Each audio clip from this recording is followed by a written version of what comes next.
Well, to discuss Qantas and also today's interest rate cut, I was joined a short time ago from Canberra by the Shadow Treasurer, Joe Hockey.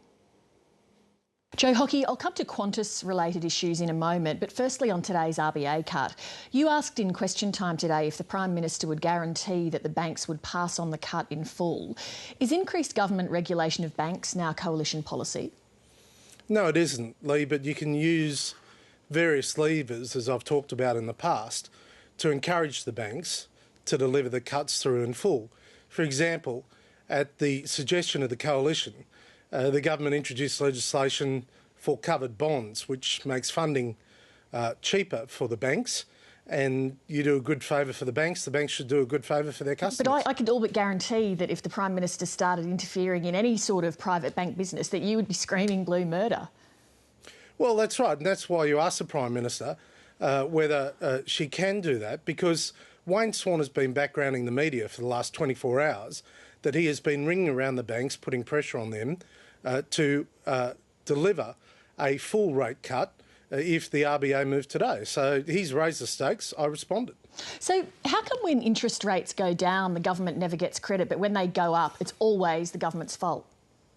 Well, in this situation, interest rates have come down, as the Reserve Bank said in its statement, because of a fall in consumer confidence and because economic growth is not as strong as was expected.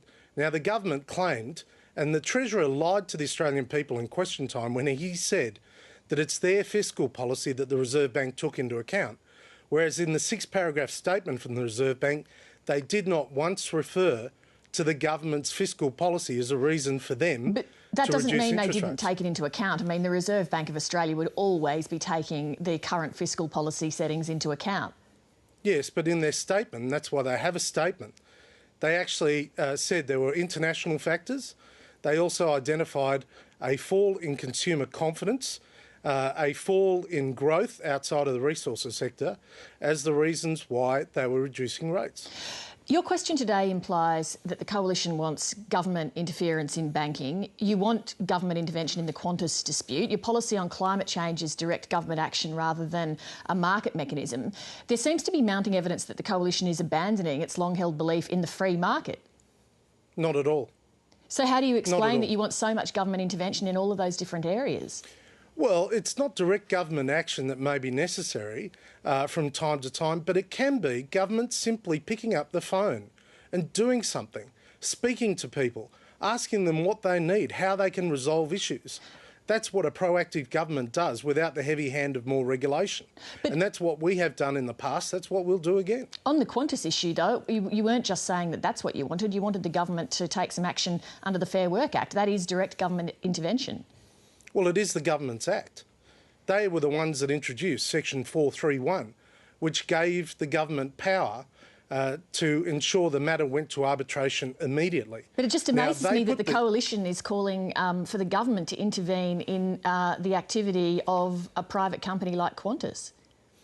No, it shouldn't be the case. Well, because, for example, Lee, when I was Minister for Industrial Relations, John Howard asked me to directly deal with the parties in TriStar to have a matter resolved, which I did. That doesn't necessarily mean that you have to use a regulation. The issue is that this government has been warned by Qantas on numerous occasions that if the industrial relations environment deteriorated, then Qantas would ground the fleet. Now, they've been warned on numerous occasions. The government didn't respond. Anthony Albanese is using cute language talking about a lockout at 8 p.m. on Monday. So he's more interested in the lockout of staff, of union officials and staff on the Monday than he was in dealing with the Saturday crisis of the grounding of the Qantas fleet. But they dealt with the Saturday crisis and the Qantas fleet's back in the air. But 48 hours of chaos for Australian consumers and significant damage to our international reputation, as I cited in Parliament. And that's the government's fault, not Qantas's fault or the union's fault?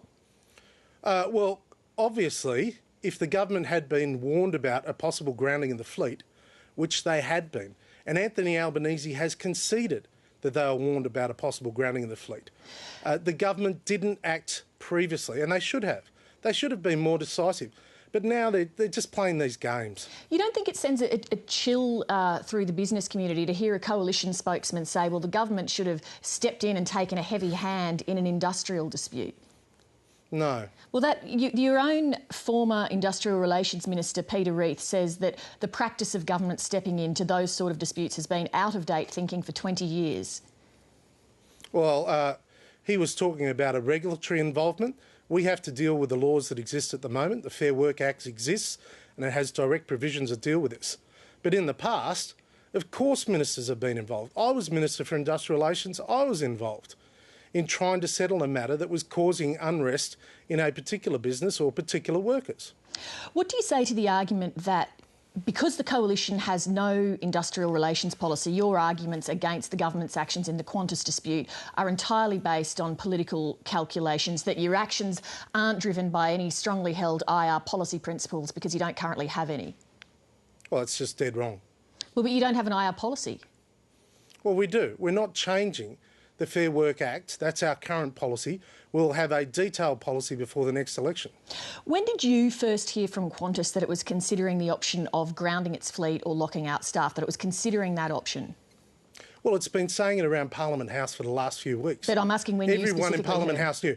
Well, I specifically heard they were going to undertake a lockout and a grounding at 4:45 on Saturday. But I'm asking when you first heard that they were hours. considering that option, that was the sort of stuff that was weeks on the ago. table. They've been saying that weeks ago, publicly and privately. In a meeting? They have been saying for weeks. And did you hear this in a meeting with Qantas representatives? Look, Lee, they have been saying it privately and publicly around Parliament House for weeks. But I'd just like to know specifically when you actually heard that. Like, I don't want you to say generally.